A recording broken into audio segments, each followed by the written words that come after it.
وعلى آلك وأصحابك يا حبيب الله الصلاة والسلام عليك يا نبي الله وعلى آلك وأصحابك يا نور الله نویت سنت الاعتکاف۔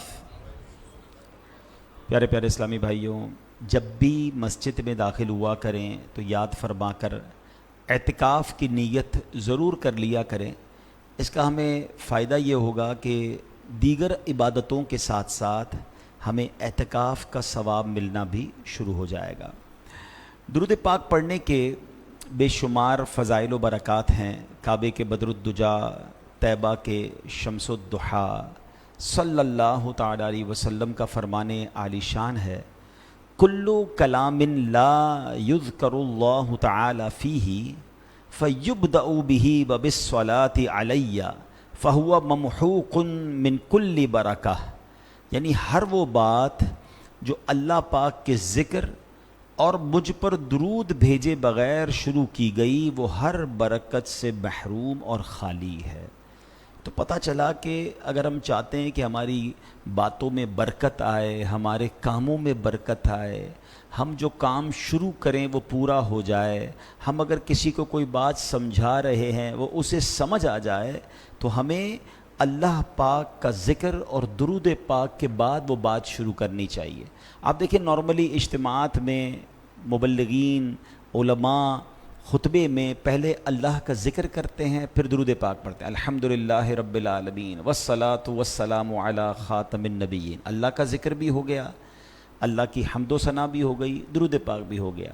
تو اگر ہم اپنی گفتگو میں یہ انداز اپنا لیں، ہم چاہتے ہیں کہ اگر ہماری باتوں میں برکت آئے نا، تو اللہ اور اس کے رسول کا ذکر یہ انشاءاللہ اپنی گفتگو میں شامل کر لیں تو اس کی بڑی برکت ملے گی۔ شاعر بہت خوبصورت انداز میں اس بات کو بیان کرتے ہیں کہ نبی کی شان میں ہو جس قدر درود پڑھو، نبی کی شان میں ہو جس قدر درود پڑھو، محبوں پاؤ گے جنت میں گھر درود پڑھو، جو اپنے کاموں کا انجام نیک چاہتے ہو، ہر ایک کام میں تم پیش تر درود پڑھو، نبی کے صدقے تمہاری مراد ہو حاصل، دعا کے اول و آخر اگر درود پڑھو، ہزار درد کو یہ ایک دوا کفایت ہے۔ بہت سارے پرابلمز ہیں، بہت سارے درد ہیں، سب کی الگ الگ دوا کی ضرورت نہیں، ایک ہی دوا کافی ہے۔ ہزار درد کو یہ ایک دوا کفایت ہے، جو پیش آئے ذرا بھی خطر درود پڑھو۔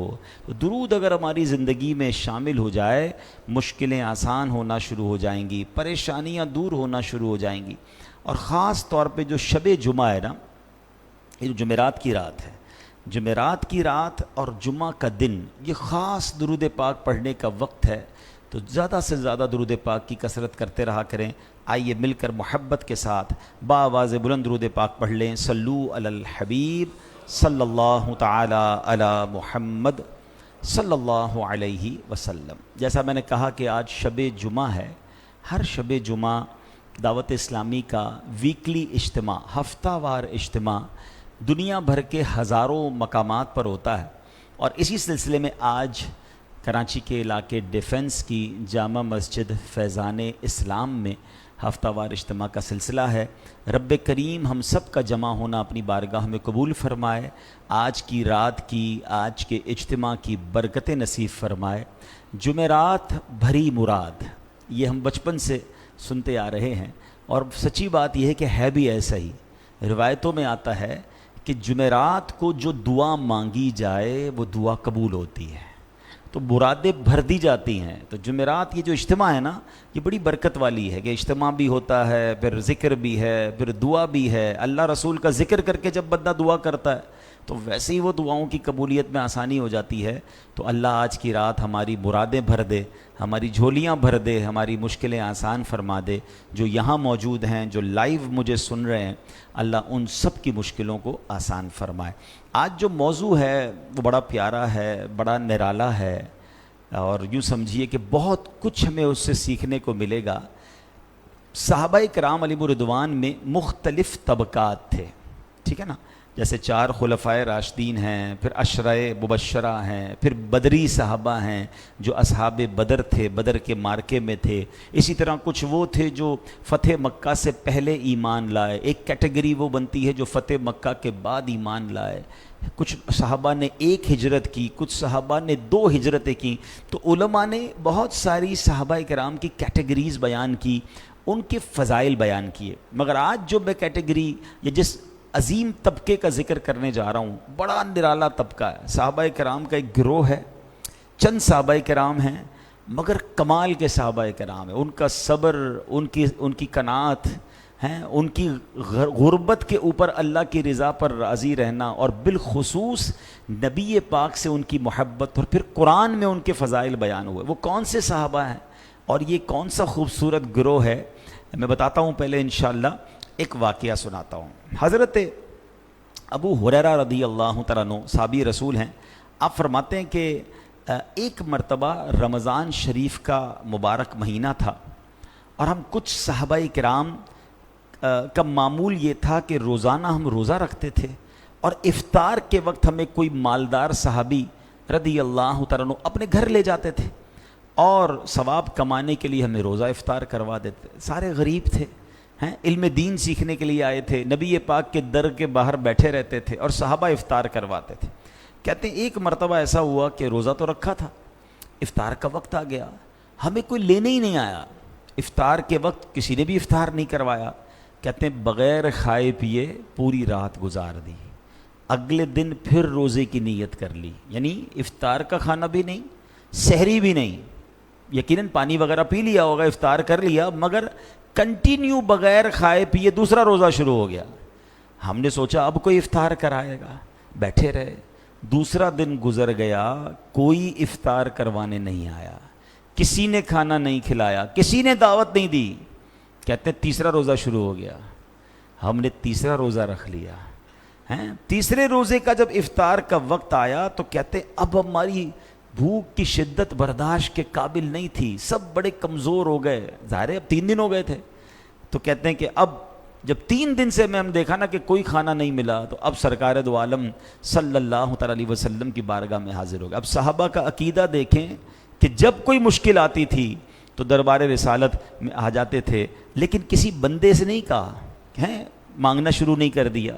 وہ شاعر لکھتے ہیں نا، کسی کا احسان کیوں اٹھائیں، کسی کو حالات کیوں بتائیں، تم ہی سے مانگیں گے تم ہی دو گے، تمہارے در سے ہی لو لگی ہے۔ سرکار دو عالم علیہ الصلوۃ والسلام کی بارگاہ میں آئے اور اللہ اکبر، نبی پاک علیہ الصلوۃ والسلام تو شفیق آقا ہیں، لگاتے ہیں اس کو بھی سینے سے آقا، جو ہوتا نہیں منہ لگانے کے قابل، میرے آقا تو سب کو سینے لگاتے، اور یہ تو صحابہ کرام تھے۔ تو اب جب صحابہ وہاں گئے تو نبی پاک نے فوراً اپنے تمام گھروں میں ازواج مطہرات کو میسج پہنچایا کہ کھانے کو کچھ ہے، کچھ صحابہ بھوکے ہیں۔ تو جواب آیا کہ جو تھا وہ غریبوں میں بانٹ دیا ہے، ہمارے گھر میں بھی کچھ نہیں ہے۔ اب ذرا غور کیجئے، صحابہ 3 دن سے بھوکے ہیں اور خود نبی پاک علیہ الصلوۃ والسلام کے گھر میں بھی کھانا نہیں ہے، غریبوں میں بانٹ دیا ہے۔ آج میں اور آپ سوچیں کہ کیا کبھی زندگی میں ایسا دن آیا، کتنی بڑی مشکل کیوں نہ آ گئی ہو، کہ 24 گھنٹے کچھ نہ کھایا ہو، روزہ رکھا ہو، افطار ہی نہ ملا ہو، اور یہ 24 گھنٹے کی بات نہیں ہو رہی، یہ 3 دن ہو چکے ہیں۔ یا کبھی زندگی میں کوئی ایسا دن آیا کہ ہمارے گھر میں آج کھانے کو ایک دانہ بھی نہ ہو؟ اللہ پاک کی رحمت سے سب کا انتظام ہو جاتا ہے، کسی کا کم کسی کا زیادہ، لیکن ہمارے شکوے کتنے ہیں، ہماری کمپلینز کتنی ہیں، ہماری ناشکریاں کتنی ہیں۔ اور اللہ کے حبیب ہیں صلی اللہ تعالی علیہ وسلم، آپ وہ ہیں جن کے سبب کائنات بنی ہے۔ انما انا قاسم واللہ یعطی، بخاری شریف کی حدیث ہے، اللہ کے نبی علیہ السلام فرماتے ہیں رب عطا فرماتا ہے، میں تقسیم کرتا ہوں، مگر خود عالم کیا ہے، گو پاس کچھ رکھتے نہیں، مگر دونوں جہانوں کی نعمتیں ہیں ان کے خالی ہاتھوں میں۔ تو اب نبی پاک علیہ الصلوۃ والسلام کے گھر میں بھی کچھ نہیں ہے، مگر شکوہ نہیں ہے، کمپلین نہیں ہے۔ اب کیا ہوا، جب کچھ نہیں تھا نا، اب نبی پاک تو میرے آقا ہیں نا، نہ کہنا نہیں عادت رسول اللہ کی. تو پیارے آقا نے تمام ان صحابہ کو جمع کیا کہ آؤ میرے پاس آ جاؤ. سب بیٹھ گئے. اب نبی پاک نے اللہ کی بارگاہ میں دعا شروع کر دی. اللہم انا نسألک من فضلک و رحمتک. اے اللہ پاک میں تجھ سے تیرے فضل اور تیری رحمت کا سوال کرتا ہوں. تیری رحمت کا ہم سوال کرتے ہیں. راوی کہتے ہیں ابھی دعا ختم نہیں ہوئی تھی کہ ایک صحابی رسول آئے, بھنی ہوئی بکری اور روٹیاں لے کر آئے اور کہتے حضور یہ کھانا حاضر خدمت ہے. نبی پاک نے سارے صحابہ کو جمع کیا اور انہیں کھانا کھلا دیا. اب اس ایک واقعے سے اگر سمجھنے والے ہوں تو بہت کچھ سمجھنے کے لیے ہے کہ صحابہ کا صبر, صحابہ کا اللہ کی رضا پر راضی ہونا, نبی پاک کا صبر, اور پھر نبی پاک کی اللہ کی بارگاہ میں دعا کرنا. دیکھیں اگر ایک ایک پوائنٹ کو لے کر چلے تو پورا بیان اسی میں ہو سکتا ہے کہ ہمیں کتنا صبر درکار ہے. کبھی نوکری چلی جاتی ہے, کبھی کاروبار ڈاؤن ہو جاتا ہے, کبھی پیسے کم پڑ جاتے ہیں, کبھی کھانا پسند کا نہیں ہوتا ہے, کبھی طبیعت خراب ہو جاتی ہے. شکوہ نہیں, شکایت نہیں. اور لوگوں کو کیوں بتاتے ہیں؟ ہم بعض اوقات لوگوں کو بتا کر اللہ کی شکایت کر رہے ہوتے ہیں. یہ جملہ تھوڑا سا سخت ہے, ہم کہتے نہیں اللہ نے ایسا کیا ہے, مگر بتاؤ نا کیا کس نے. اگر میں کسی کو بتا رہا ہوں یار صبح سے بیمار ہوں, کاروبار بہت ڈاؤن ہے, پیسے کم ہو گئے, تو کس نے کیے ہیں؟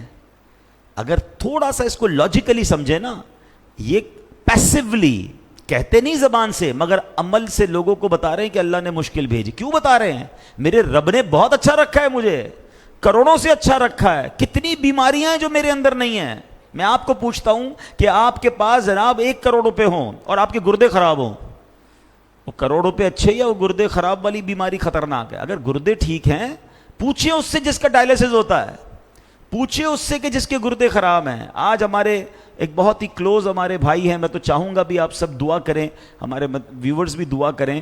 ہمارے آفس پہ ہمارے ساتھ ہوتے ہیں ہمارے شیراز اتاری بھائی, ICU میں ہیں. ابھی میں آ رہا تھا بیان کرنے تو مجھے کہا کہ ڈاکٹرز نے بہت سیریس کنڈیشن بتائی ہے, تو پلیز آپ سب دعا بھی کریں کہ اللہ ان کو شفا عطا فرمائے. اب بتائیں نا, یہ زندگی ہے. اگر کوئی بڑی بیماری نہیں ہے مجھے اور میں گھر میں بیٹھا ہوں, ہاسپٹل میں نہیں ہوں, تو پھر تو میرے سجدے ہی ختم نہیں ہونے چاہیے تھے. دنیا میں ایک اور ڈبیٹ ہوتی ہے, چلیں یہ بات چلی ہے تو بتاؤں.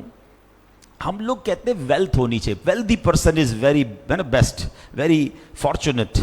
جو مالدار آدمی ہے وہ بڑا خوش قسمت ہے, یہ ہمارا مائنڈ سیٹ ہے. لیکن ویلتھ کہتے کس کو ہیں, اس پر باقاعدہ ڈبیٹ ہوتی ہے دنیا میں. ہم سمجھتے ہیں کہ دولت پیسہ ہے, مگر اب دنیا ریسرچ کر کے بتاتی ہے کہ دولت صرف پیسہ نہیں, 5 قسم کی دولت ہوتی ہے. اور سب سے بڑی ویلتھ کیا ہے؟ سب سے بڑی ویلتھ یہ ہے کہ آپ صحت مند ہیں. یعنی پہلی دولت ہی صحت ہے.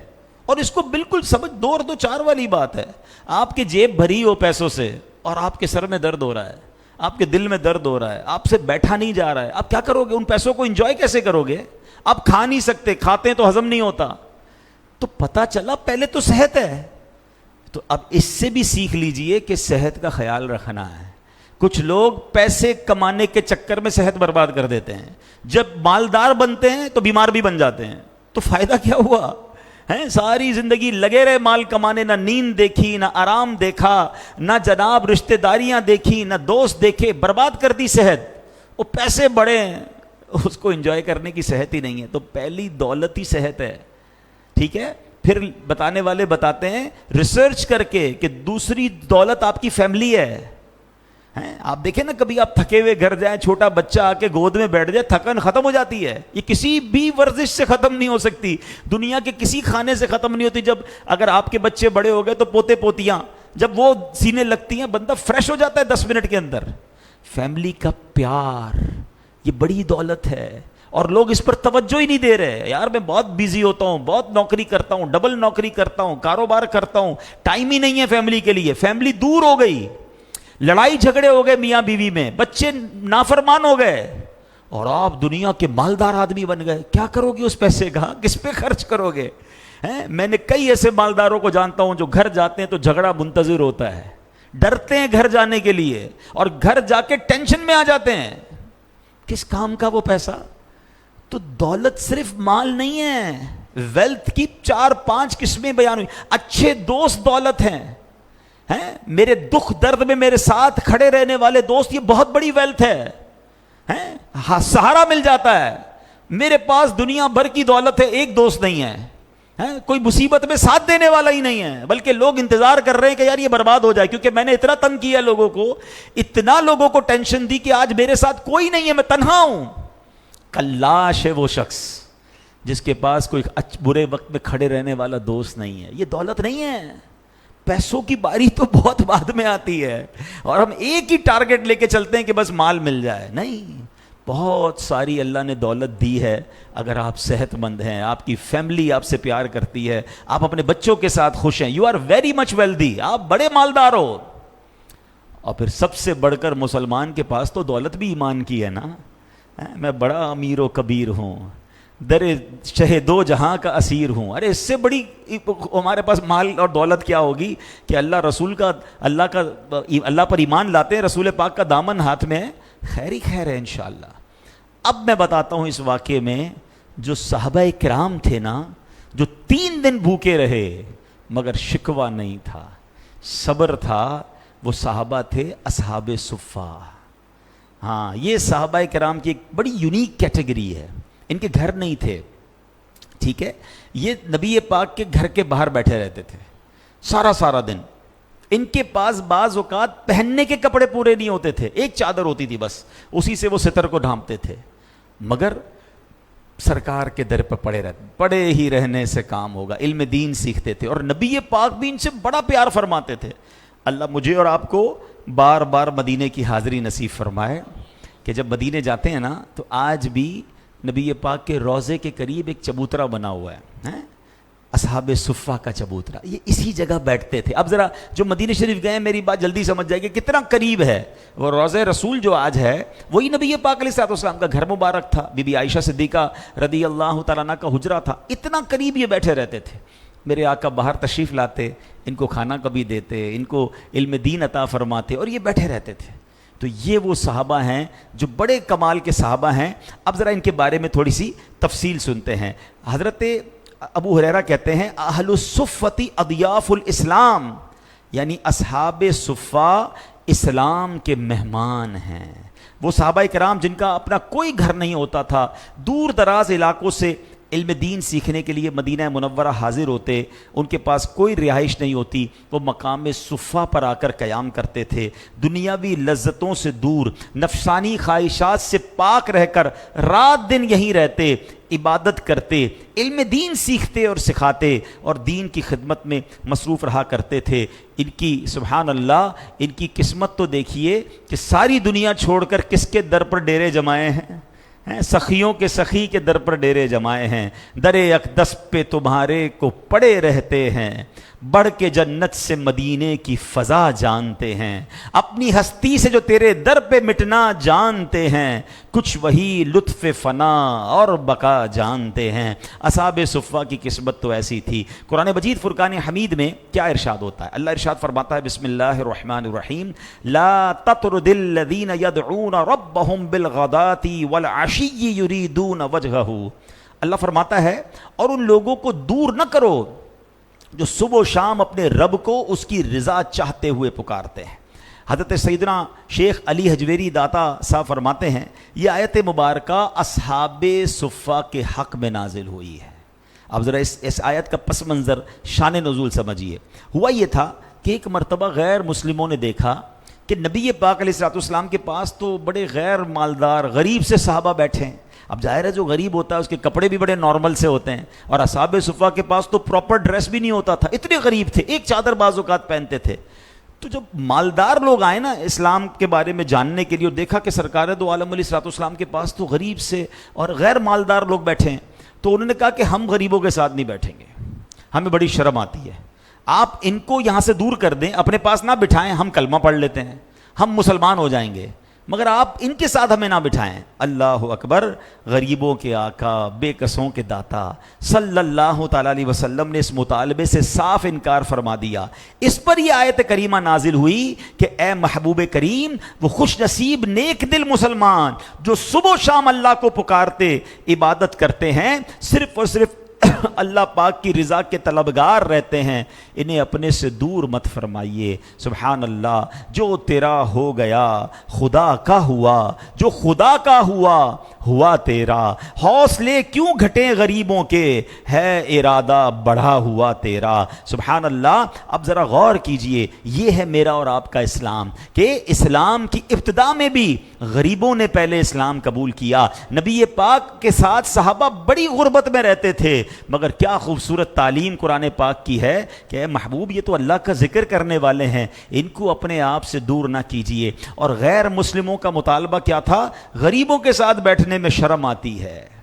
مگر سچ بتائیں کیا آج کے مسلمانوں کا بھی یہ انداز نہیں ہو گیا؟ تھوڑے سے پیسے آ جائیں، تھوڑا سا مقام مل جائے، اب ہم کہتے ہیں یار میں غریبوں کے ساتھ بیٹھوں گا، ان کے ساتھ بیٹھ کے کھانا کھاؤں گا، میں ان کے ساتھ. یعنی اب ایسا بھی بعض اوقات ہو جاتا ہے کہ معاذ اللہ دینی اجتماعات میں بھی اگر غریب لوگ زیادہ جمع ہیں تو مالداروں کو بیٹھنے میں تکلیف ہوتی ہے. مجھے بتاؤ نا پھر تکبر کس شے کا نام ہے؟ What is the meaning of proud? تکبر کا معنی ہی تو یہی ہے کہ بندہ کسی کو اپنے آپ سے ذلیل سمجھے، حق کمتر سمجھے، اپنے آپ کو سپیریئر سمجھنا. کبھی بھی دماغ میں یہ بات مت لائیے گا یہ غیر مسلموں کا طریقہ تھا، بلکہ سچی بات ہے یہ تو شیطان کا طریقہ ہے نا. حضرت آدم علیہ السلام کو جب شیطان نے سجدہ نہیں کیا تھا تو کیا کیا تھا؟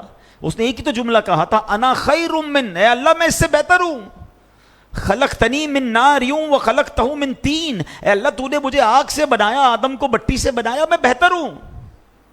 اور آج یہی تو کر رہے ہیں لوگ، میں بہتر ہوں، میں بنگلے والا ہوں، میں گاڑی والا ہوں، میں مالدار ہوں، میں جناب اتنا مشہور ہوں، میری اتنی عزت ہے، میں اس کے ساتھ کیسے بیٹھ جاؤں؟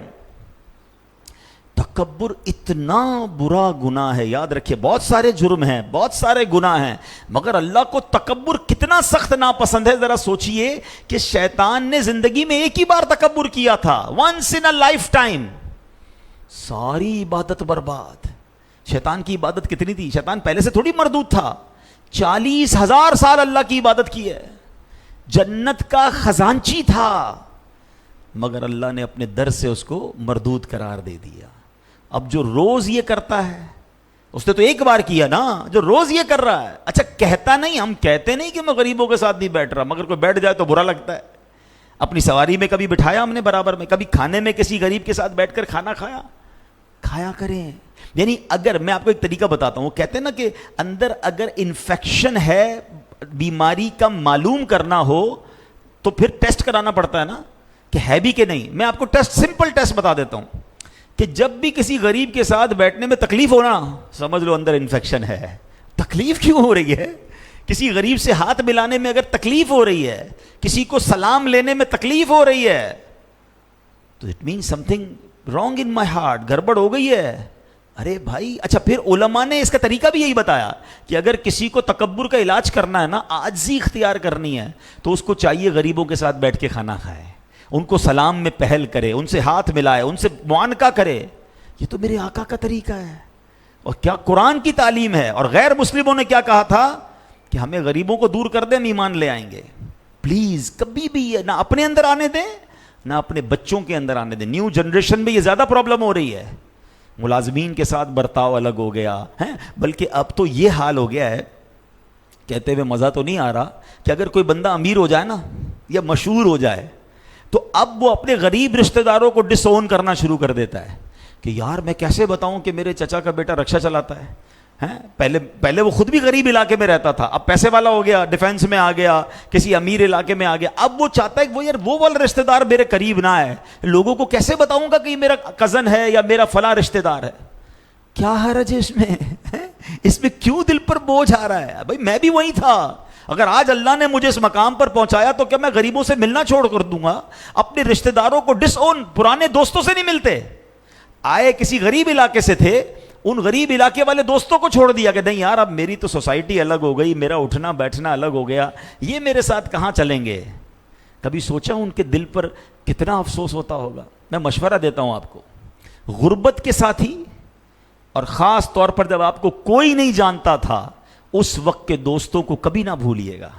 آج آپ مشہور ہو گئے، دنیا آپ کے آگے پیچھے ہے، یہ تو شہرت کی وجہ سے آئے ہیں. اس کو کیوں بھول گئے جب تمہیں کوئی نہیں جانتا تھا وہ تمہارے ساتھ کھڑا تھا؟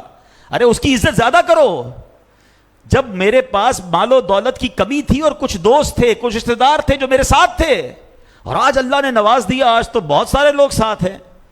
اس وقت کے لوگوں کو یاد کریں. اللہ سلامت رکھے میرے پیر و مرشد امیر اہل سنت کو. مجھے ان کی ایک بڑی پیاری ادا ہم نے سیکھی ان سے, آپ نے بھی دیکھا ہوگا. امیر اہل سنت آج بھی ان دعوت اسلامی سے محبت کرنے والے لوگوں کو یاد رکھتے ہیں کہ جنہوں نے دعوت اسلامی کے شروع میں دعوت اسلامی کا ساتھ دیا. وہ کہتے ہیں اس وقت تو لوگ ہی نہیں تھے. امیر اہل سنت خود موٹر سائیکل پر بس میں سفر کرتے تھے. کہتے ہیں اس وقت انہوں نے ہمیں ساتھ دیا. آج ان کے لیے 1000 آدمی گاڑی لے کر تیار کھڑا ہے کہ حضرت تھوڑا قدم رکھ دیں.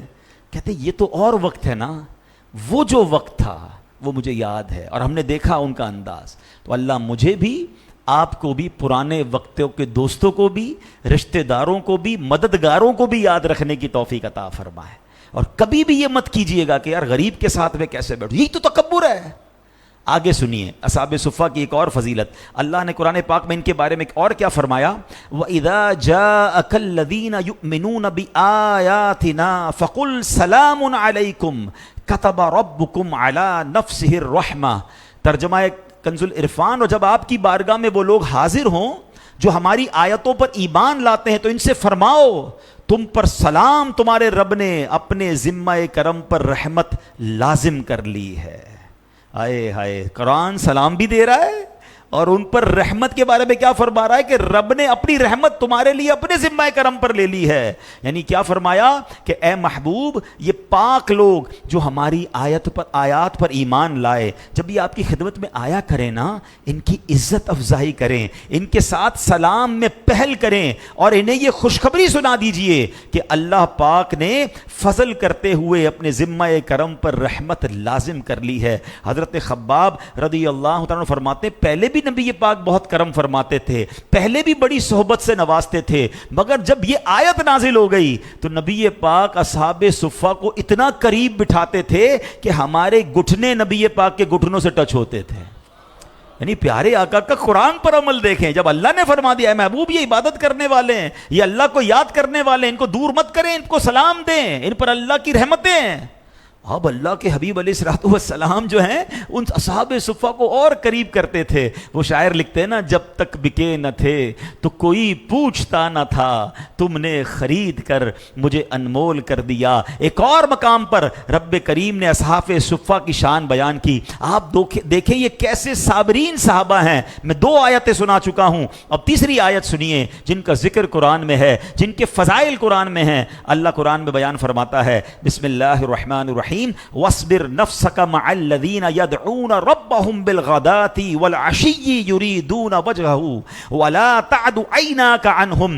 آسان ترجمہ قرآن کنز العرفان. اور اپنی جان کو ان لوگوں کے ساتھ مانوس رکھ.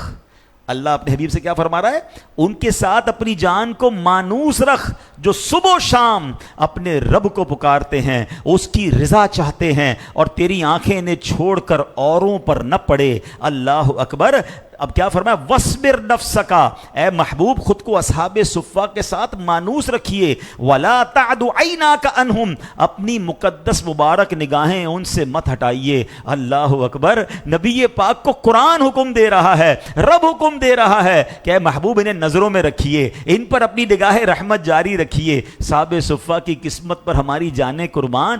آج 1400 سال بعد والے ہم مسلمان کیا چاہتے ہیں کہ ایک نگاہ کرم پڑ جائے, ایک بار توجہ ہو جائے, ایک بار سرکار کی نگاہ پڑ گئی. وہ کہتے ہیں نا شاعر, یاد رکھو اگر اٹھ گئی ایک نظر, جتنے خالی ہیں سب جام بھر جائیں گے. میرے آقا کی نگاہ پڑنا, اٹھ گئی جس پہ رحمت پہ بخشا گیا, جس طرف اٹھ گئی دم میں دم آ گیا, پڑ گئی جس پہ محشر پہ بخشا گیا, رخ جدر ہو گیا زندگی پا گیا. اس نگاہ عنایت پہ لاکھوں سلام. ایک بار کسی پر نگاہ پڑ جائے اس کے کام بن جائیں. اصحاب صفہ کے بارے میں قرآن فرما رہا ہے, محبوب ان سے نگاہیں نہیں ہٹانی ہیں, ان پر نگاہیں رکھنی ہیں, ان پر خاص توجہ رکھنی ہے. کاش اصحاب صفہ کے صدقے ہم گناہگاروں پر بھی کرم ہو جائے, ہم پر بھی ایک ایسی نگاہ پڑ جائے. وہ شاعر لکھتے ہیں نا, خوشا قسمت وہ دم بھر کو جو نظر زندگی بخشیں. خوشا قسمت وہ دم بھر کو نظر زندگی بخشیں, یہ عالم زندگی کا زندگی بھر ہو تو کیا کہنا. سبحان اللہ. اب یہاں ایک اور بات, اصحاب صفہ کے بارے میں قرآن نے کیا کہا؟ وَاصْبِرْ نَفْسَكَ، اے محبوب خود کو اصحاب صفہ کے ساتھ مانوس رکھیں۔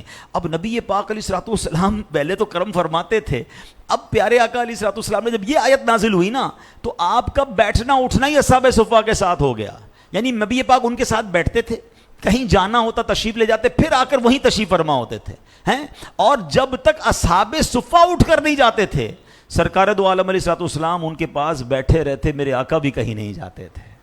ہائے ہائے ہائے، اصحاب صفہ کے بارے میں بہت کچھ سنا تھا، مگر یہ جو قرآن پاک کی آیات کے ذریعے سن رہے ہیں ان سے محبت میں اور اضافہ ہو گیا ہے کہ یہ کیسے لوگ ہیں جن کے ساتھ نبی پاک کو کہا جا رہا ہے کہ ان کے ساتھ مانوس ہو جائیں، اپنی نگاہوں میں انہیں رکھیں، ان کو اپنے آپ سے دور نہ کریں۔ لیکن وجہ کیا تھی؟ قرآن کہتا ہے یدعون ربہم بالغداۃ والعشی یریدون وجہہ، صبح و شام اپنے رب کو پکارتے ہیں اور اس کی رضا چاہتے ہیں۔ یہ چیز یاد رکھنی، اگر اللہ کی رحمتیں چاہیے نا تو یہ وصف ہے اصحاب صفہ۔ Why there are so much superior? Because وہ عبادت کرتے تھے صبح و شام، صبح و شام اللہ کو پکارتے تھے۔ میں اور آپ اب اپنے بارے میں سوچیں، ہم کیا کرتے ہیں؟ وہ غریب ہیں، پہننے کو کپڑے نہیں ہیں، کھانے کو کھانا نہیں ہے، رہنے کو گھر نہیں ہے، مگر صبح و شام اللہ رسول کی باتیں ہیں، صبح و شام علم دین، صبح و شام عبادت۔ میرے پاس کپڑے بھی ہیں، گھر بھی ہیں، کھانا بھی ہے، پیسے بھی ہیں، اور نمازیں بھی قضا ہو رہی ہیں۔ ایسے کتنے لوگ ہوں گے ہیں؟ نمازیں پڑھی بھی تو کوئی سنت پڑھنے کا ٹائم نہیں، نفل تو ویسے ہی نہیں پڑھتے، کتنی تلاوت کی ہم نے، کتنا اللہ کا ذکر کیا، وہ صبح و شام اللہ کی عبادت کر رہے ہیں اس غربت کے عالم میں۔ اور میری سہولت کے اندر عبادتوں کا عالم کیا ہے ہم سب اپنے بارے میں جانتے۔ جو نماز نہیں پڑھتے وہ سوچیں، جو قرآن نہیں پڑھتے وہ سوچیں، جو اللہ رسول کا ذکر نہیں کرتے وہ سوچیں، اتنی آسان زندگی ہوتے ہوئے، اور ان سے رب کیسا راضی۔ آپ انعام سمجھ رہے ہو؟ میں سمجھتا ہوں اس سے بڑا دنیا میں انعام کیا ہو سکتا ہے کہ اللہ اپنے حبیب سے فرما رہا ہے کہ اے حبیب ان کے ساتھ رہیے، ان پر اپنی نگاہ رکھیے، ان کو دور مت کیجیے۔ تو صبح و شام اللہ کی عبادت کرنے والوں سے رب راضی ہوتا ہے۔ مگر عبادت کے ساتھ ایک اور قرآن نے خوبصورت بات کی ہے جو بھی وہ بھی سیکھنی ہے مجھے اور آپ کو۔ کیا فرمایا؟ یریدون وجہہ، یہ عبادت تو کرتے ہیں مگر کس لیے؟ اللہ کی رضا کے لیے، اللہ کو راضی کرنے کے لیے، اور کوئی مقصد نہیں ہے۔ میں عبادت اس لیے کروں کہ نمازی کہلاؤں، میں صدقہ خیرات اس لیے کروں کہ سخی کہلاؤں، نہیں، اللہ کی رضا کے لیے، اللہ راضی ہو جائے۔ اللہ مجھے اور آپ کو ایسی عبادت نصیب فرمائے جو فقط رب کریم کی رضا کے لیے ہوں، اخلاص ہو اس میں۔ حضرت ابو ہریرہ رضی اللہ عنہ جو اصحاب صفہ میں سے ہیں، اپنے واقعات بیان کرتے ہوئے، اپنے شاگردوں کے واقعات بیان کرتے کہ ایک دن ایسا آیا کہ ہم اصحاب صفہ کے پاس پرانی چادریں ہوتی تھیں۔ یہ واقعہ حضرت ابو ہریرہ اپنے شاگردوں کو سنا رہے ہیں کہ ہم اصحاب صفہ کے حالات کیا ہوتے تھے۔ کہتے ہیں ہمارے پاس پرانی چادریں ہوتی، انہی سے جسم کو ڈھانپتے تھے، اس کے علاوہ پہننے کو کپڑے نہیں ہوتے تھے، پیٹھ سیدھی رکھنے کی مقدار، چند لقمے کھانے کے ملتے تھے، اور اس کو بھی بعض اوقات عرصہ گزر جاتا تھا۔ ہم اپنے پیٹ پر پتھر باندھتے تھے اور اوپر کس کر کپڑا لپیٹ لیا کرتے تھے۔ ایسی بھوک میں وقت گزارا ہے۔ ایک بار کہتے ہیں حضرت فضالہ بن عبید رضی اللہ عنہ فرماتے ہیں کہ ایک مرتبہ نبی پاک علیہ الصلوۃ والسلام نماز پڑھا رہے تھے، دوران نماز اصحاب صفہ اتنی بھوک میں تھے کہ ان میں سے کئی صحابہ شدت بھوک سے گرے اور گر کر بے ہوش ہو گئے۔ آپ بھوک کا عالم سوچے کہ اچھا پھر اس میں ایک اور خوبصورت بات، کس عالم میں بے ہوش ہوئے، کیا کر رہے تھے بتائیے نا؟ نماز پڑھ رہے تھے۔ یعنی بھوکے اتنے ہیں کہ کھڑا نہیں ہو جا رہا مگر نماز پھر بھی نہیں چھوڑ رہے، اور نماز کے عالم میں بے ہوش ہو گئے۔ اور ہمارا حال کیا؟ یار آج تھوڑا سا سر میں درد ہے، کل سے نماز پڑھ لوں گا، تھوڑا سا طبیعت ٹھیک نہیں ہے، بس اگلے جمعے سے پڑھ لوں گا، بس یار آپ چلیں، میں بس بعد میں پڑھ لوں گا۔ بہانہ ڈھونڈتے ہیں یار نماز قضا کرنے کا۔ اور یہ ہے کہ جو بھوک سے برا حال ہے، شکوہ نہیں ہے کہ یا اللہ ہم تیرے نبی کے صحابی ہیں، عبادت کرتے ہیں تیری، صبح و شام تجھے پکارتے، کھانا تو بھجوا دے، نہیں، راضی ہیں، مانگتے بھی نہیں ہیں کسی سے، بات بھی نہیں کرتے ہیں۔ حضرت ابو ہریرہ خود فرماتے ہیں ایک مرتبہ میں کئی دن کا بھوکا تھا، مسجد نبوی شریف کی طرف جا رہا تھا، اتنی بھوک تھی کہ بھوک کے سبب چکر آنے لگے، میں چکرا کر گر گیا، پھر اٹھا، مسجد نبوی کی شریف کی طرف پھر چکر آنے لگے، یوں ہی چکراتا رہا، گرتا رہا، اٹھتا رہا، مسجد نبوی پہنچا۔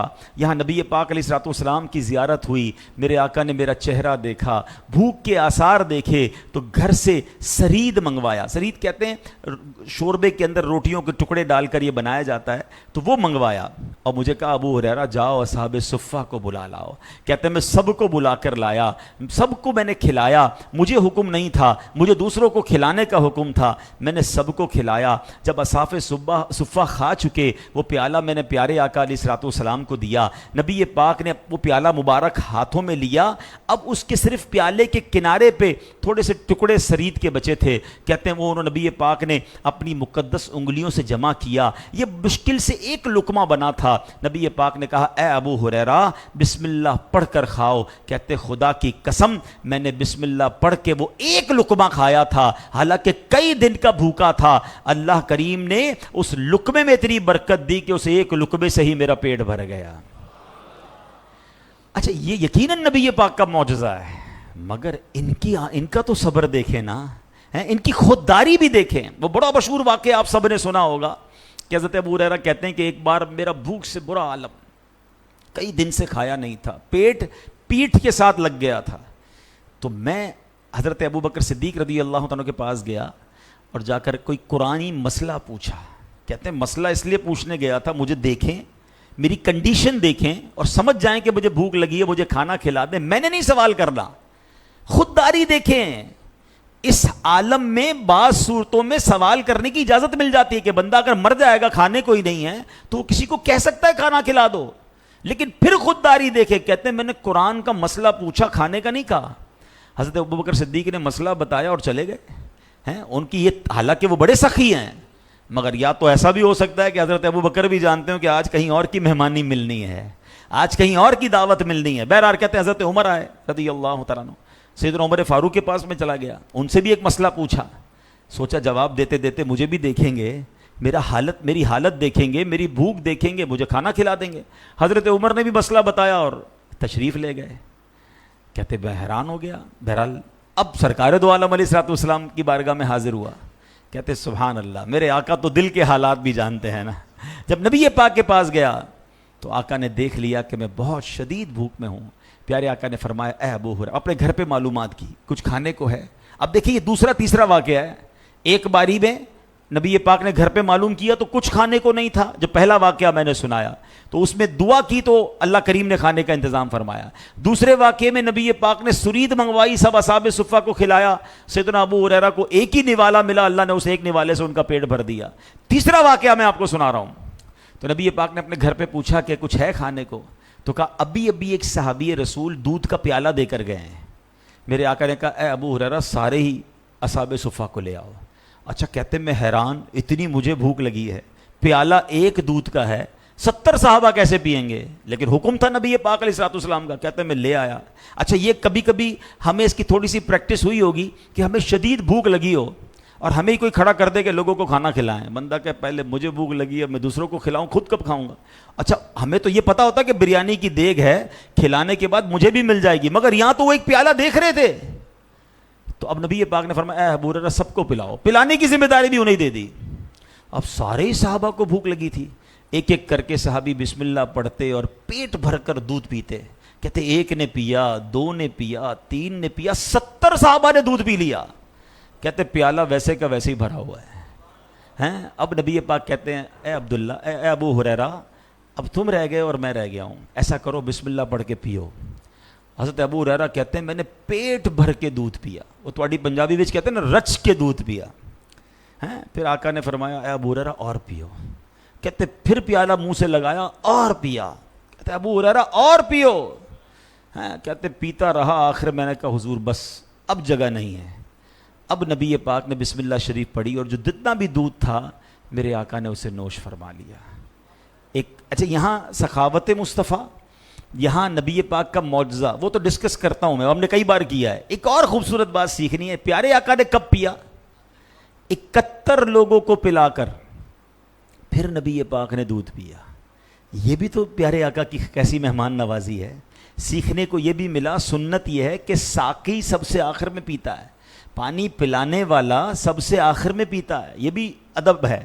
تو بہرحال اب یہاں کیا سیکھنے کو ملا کہ پیارے آقا علیہ الصلوۃ والسلام نے کیا خوبصورت نبی پاک کا معجزہ ہے. اسی بات کو بریلی کے تاجدار اعلیٰ حضرت امام اہل سنت نے بڑے پیارے انداز میں لکھا، بلکہ اعلیٰ حضرت نے تو امام حضرت ابو ہریرہ سے کوشچن کر لیا. آپ کہتے ہیں کیوں جناب ابو ہریرہ؟ تھا وہ کیسا جام شیر؟ شیر کہتے ہیں فارسی زبان میں دودھ کو، پیالہ جام. کہتے ہیں اے ابو ہریرہ ہمیں بھی تو بتاؤ وہ دودھ کا پیالہ کیسا تھا. کیوں جناب ابو ہریرہ؟ تھا وہ کیسا جام شیر جس سے 70 صاحبوں کا دودھ سے منہ پھر گیا. وہ کیسا پیالہ تھا کہ 70 صحابہ نے دودھ پیا اور سب کا پیٹ بھر گیا. مگر اگین نبی پاک کا معجزہ کمال. مگر اصحاب صفہ کا صبر کیسا ہے، اصحاب صفہ کی غربت کا عالم کیا ہے. اللہ اکبر. اللہ کرے کہ ہمیں یہ بات سیکھنے کو ملے. اور ایک اور خاص بات جو میں عرض کرنا چاہ رہا ہوں، جو آج کے دور میں بہت پھیل گئی ہے، کہ خودداری. حضرت ابو ہریرہ نے حضرت ابوبکر صدیق سے کہا نہیں کہ مجھے بھوک لگی ہے.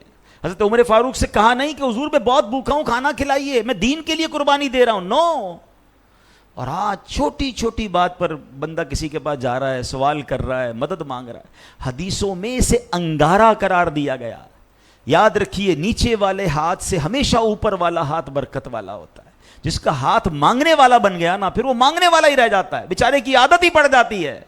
زندگی کا اصول بنا لیں. اللہ پاک مجھ پر اور آپ پر کبھی ایسی نوبت نہ لائے. لیکن اگر کوئی ٹف ٹائم آ جائے نا، تو میں جانوں میرا رب جانے. میرے رب کے خزانے تھوڑی معاذ اللہ ختم ہو گئے جو میں دنیا والوں کے پاس جاؤں. دنیا والے دیتے نہیں ہیں، یہ بھی یاد رکھیے گا. ہاں وہ کریم فرماتا ہے مانگو میں دوں گا، ادعونی استجب لکم. اور مزے کی بات دیکھو، اللہ کی بارگاہ میں جو جتنا مانگتا ہے اللہ اسے اتنا پسند فرماتا ہے، اور دنیا والوں کے سامنے جو جتنا مانگتا ہے لوگ اس کو اتنا ہی ڈس لائک کرتے ہیں. کیوں جاؤں میں دنیا کے کسی بندے کے پاس؟ ایک دو بار کے بعد تو فون بھی بلاک ہو جاتا ہے، یار اس کی تو عادت ہو گئی ہے مانگنے کی. نہیں، میں جانوں میرا رب جانے. اللہ غیب کے خزانوں سے آپ کو دے گا. خوددار بن جائے. اچھا پھر اس شخصیت کا، اس بندے کا امیج بھی خراب ہو جاتا ہے جو بار بار مانگتے رہتے ہیں نا. اچھا بندے کو نظر بھی آ رہا ہے کہ یار ایسا نہیں ہے کہ اس کے پاس کھانے پینے کو نہیں ہے، بس مانگنا ہے، کام نہیں کرنا ہے. نہیں، آپ اگر مانگنے والی سائڈ پہ آ گئے نا، آپ کبھی بھی کھڑے نہیں ہو سکیں گے.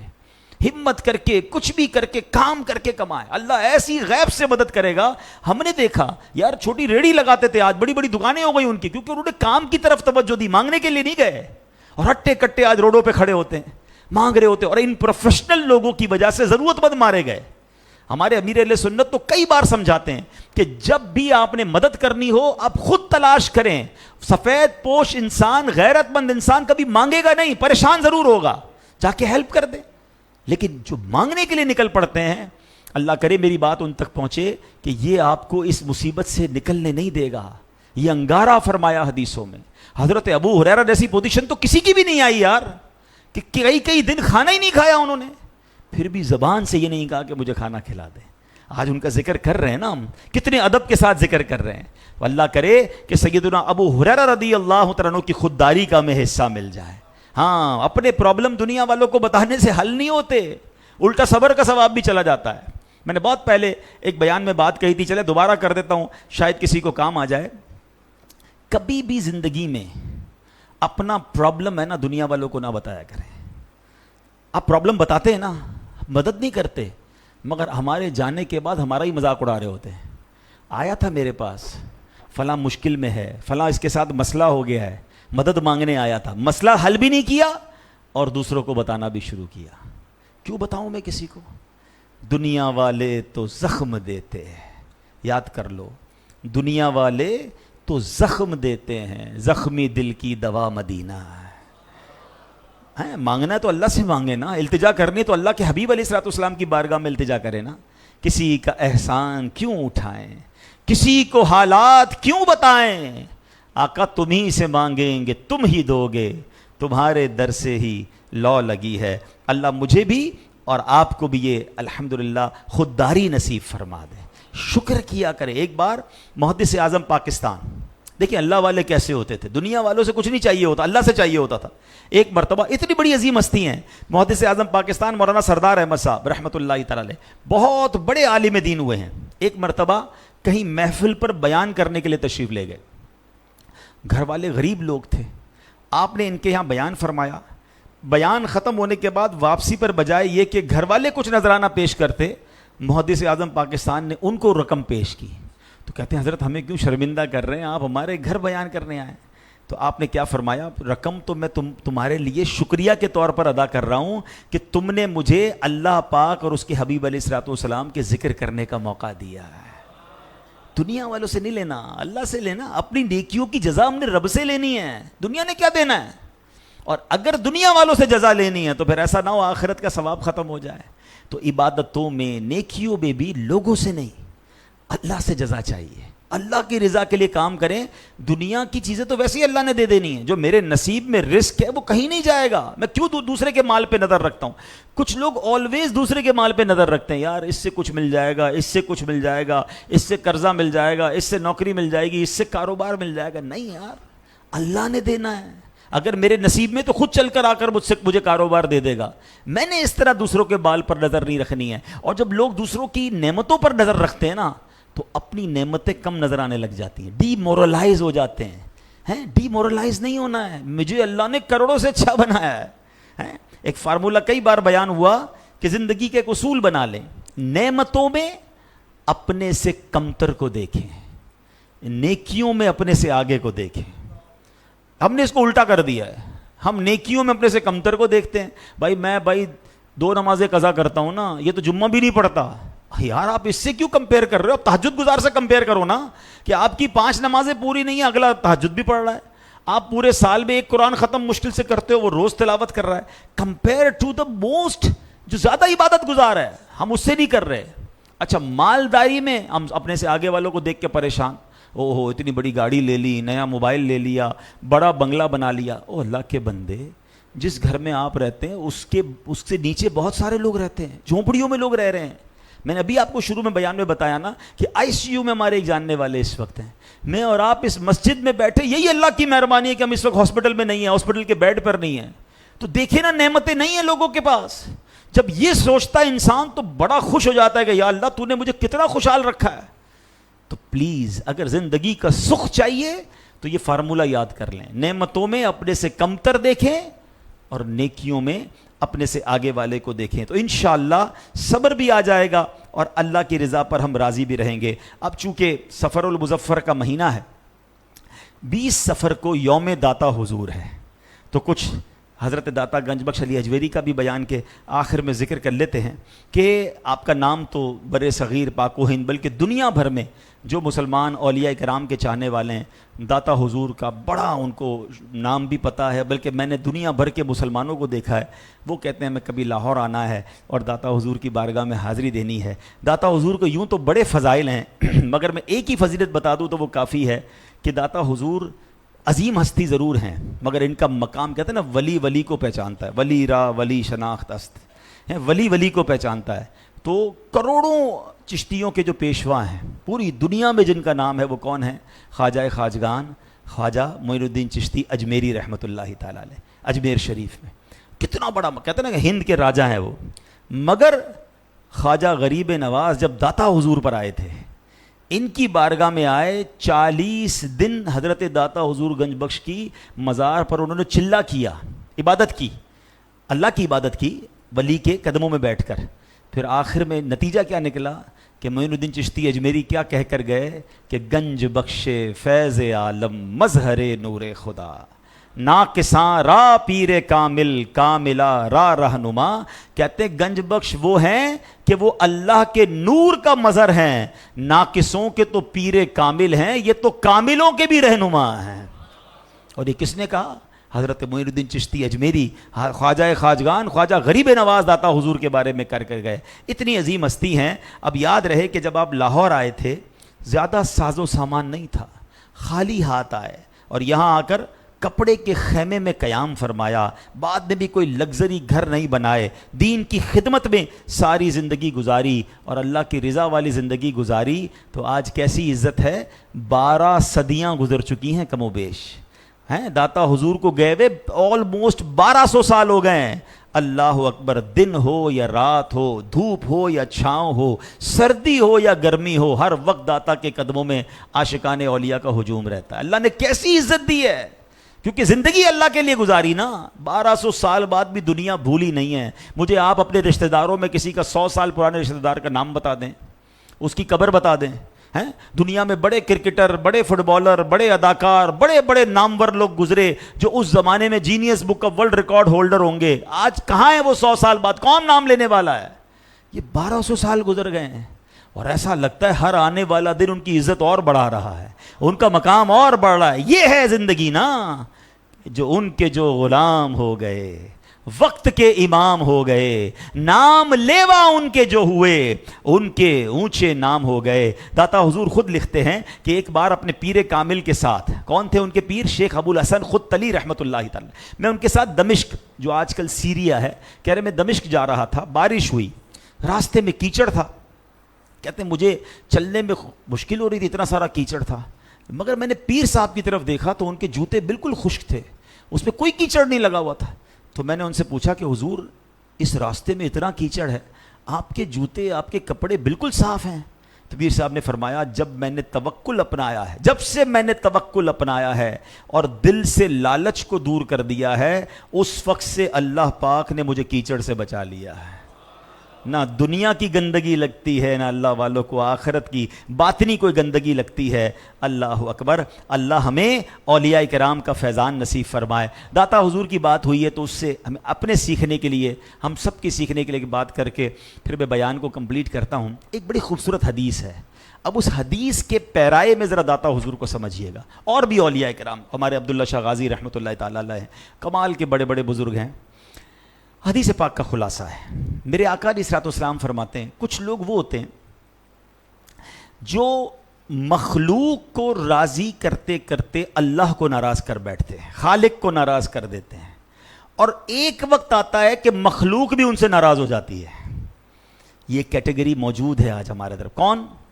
جو لوگوں کو راضی کرتے ہیں, انٹرٹین کر رہے ہیں, ناچ رہے ہیں, گا رہے ہیں, حرام کام کر رہے ہیں. آج کل یہ ٹک ٹاک, سوشل میڈیا اور ہر طریقے کی برائی آ رہی ہے کہ یار لوگ پسند کریں, فالوورز مل جائیں, لائکس مل جائیں, مشہور ہو جاؤں.